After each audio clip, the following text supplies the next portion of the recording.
لا تنسوا الإعجاب بالفيديو والاشتراك في القناة.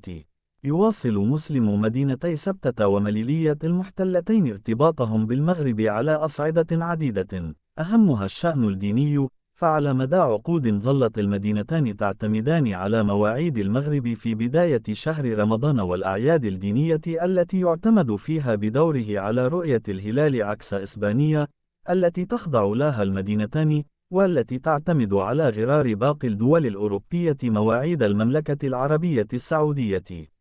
وبالفعل، أعلنت المفوضية الإسلامية بإسبانيا مساء الخميس، اليوم الجمعة 21 من أبريل 2023، غرة شهر شوال وأول أيام عيد الفطر المبارك لعام 1444 للهجرة، حسب رؤية الهلال في عدد من الدول. ومع ذلك، يواصل قاطن سبتة ومليلية من المسلمين صيامهم إلى غاية يوم غد السبت، كما هو الشأن بالنسبة للمغرب.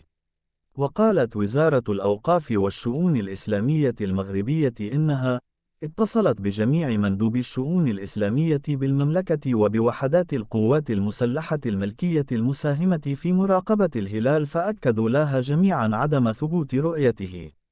وعليه، أضاف بلاغ الأوقاف: فإن شهر رمضان المعظم يكون قد استكمل 30 يوما، ويكون فاتح شهر شوال وهو يوم عيد الفطر هو يوم السبت 22 من أبريل 2023 ميلادية. ويرى معظم مسلمي الثغرين المغربيين المحتلين أن صيامهم وإفطارهم تزامنا مع صيام وإفطار مغاربة باقي المدن نابع من اقتناعهم بأنهم جزء من التراب المغربي، مؤكدين أنه ليس من المنطقي أن مدينة واقعة في أرض مغربية وتقع في شمال إفريقيا جغرافيا أن تعتمد مواعيد الدول الأوروبية المعتمدة على الإقرار السعودي.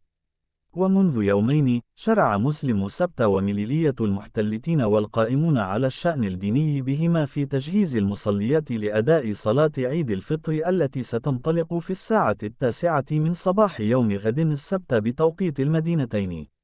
وفي مدينة مليلية، وجهت اللجنة الإسلامية التي يترأسها حسن اللبودي جهودها نحو تجهيز ساحة سان لورينزو متعددة الوظائف لاتخاذها كمصلى.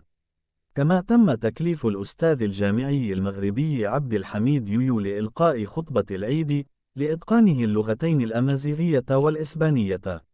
وفي مدينة مليلية، وجهت اللجنة الإسلامية التي يترأسها حسن اللبودي جهودها نحو تجهيز ساحة سان لورينزو متعددة الوظائف لاتخاذها كمصلى. كما تم تكليف الأستاذ الجامعي المغربي عبد الحميد يويو لإلقاء خطبة العيد لإتقانه اللغتين الأمازيغية والإسبانية. وفضلا عن ذلك، ستوفر المدينة خطوطا مباشرة مجانية لحافلات النقل الحضري من مختلف الأحياء صوب ساحة المصلى، إلى جانب تخصيص سيارات أجرة لذوي القدرة المحدودة على الحركة، ثم وجبة إفطار للراغبين في الحصول عليها في الساحة المذكورة.